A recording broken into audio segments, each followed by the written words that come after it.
Does anyone other than a dwindling minority of Procrustean traditionalists such as myself recognize evil anymore?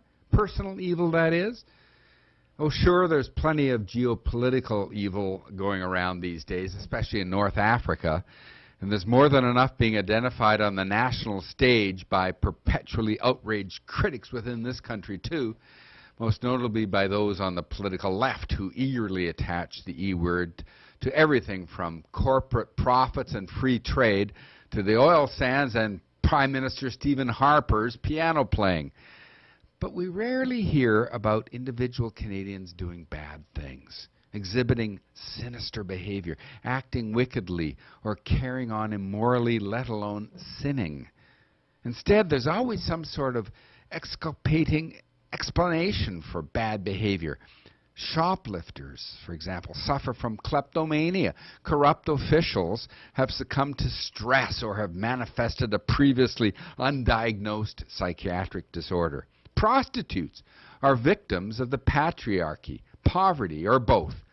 Juvenile delinquents are recipients of inadequate parenting. Inner-city gangsters are victims of racial discrimination, and thieves are impoverished or addicted, and if the latter, are surely not responsible for the burden of the illness under which they are laboring. You get the picture. Look at the website promoting the recent Pink Shirt Day anti-bullying campaign, a cause that should easily give rise to descriptions of bullies acting wickedly. And you'll see therapeutic twaddle aplenty, along with much vigorous exhortation to get to the root of the problem, etc. But nothing about the plain and simple fact that bullies are acting immorally. Which brings me to Exhibit A, otherwise known as the spark that gave life to this particular commentary. You might have heard of a horrible hit-and-run accident that happened in Coquitlam, British Columbia 2 weeks ago, which left 2 young women dead.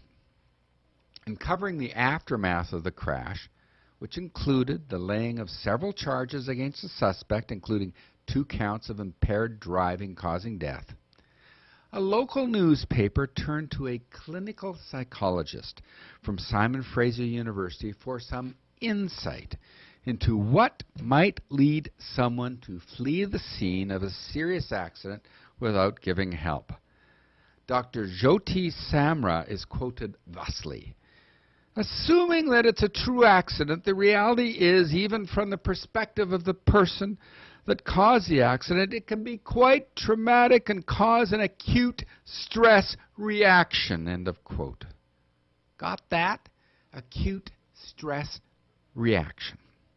The good doctor goes on to explain that the brain could be flooded with information and emotion that would cause a person to act unusually. Quote, the fight or flight response is something we're exposed to when we are faced with extreme traumatic events, he says. Our body kind of goes into a shock and it doesn't know what to do. End of quote. Did you notice the focus on the culprit's body and not his mind? Now, I suppose it's true that this human as hormonal machine answer is what you'd expect from a clinical psychologist, whose business, of course, is to produce exactly this sort of pseudo-scientific analysis. But there's really no excuse for an informed news media to limit their probing into human behavior to experts such as the human machine, Dr. Samra. Why not someone with some grasp of the profundity of human existence? Someone like a novelist or a moral philosopher or a religious leader, someone who recognizes that we humans are more than just pre-programmed biological machines. To my mind, it would be a welcome relief and far more enlightening to hear some real insights into moral character, or the dark origins of personal cowardice, or the nature of evil in circumstances such as these. And so, for example, when asked why a driver might flee the scene of an accident in which he had struck and killed 2 innocent people, a pastor or a priest might comment that such a person had become alienated from God, had too easily succumbed to temptation, and had become a sinner in need of redemption.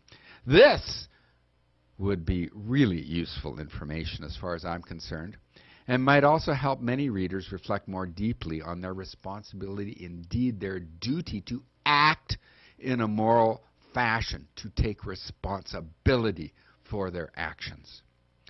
But of course, in the secular humanistic era of ours, we see very little serious discussion about evil in the public square. Perversely, one is more likely to find scintillatingly descriptive words purring about the concept of evil in advertisements, attempting to induce a consumer to indulge in some sort of deliciously sinful wickedness for an affordable price, of course. Moral inversion to sell chocolate pudding.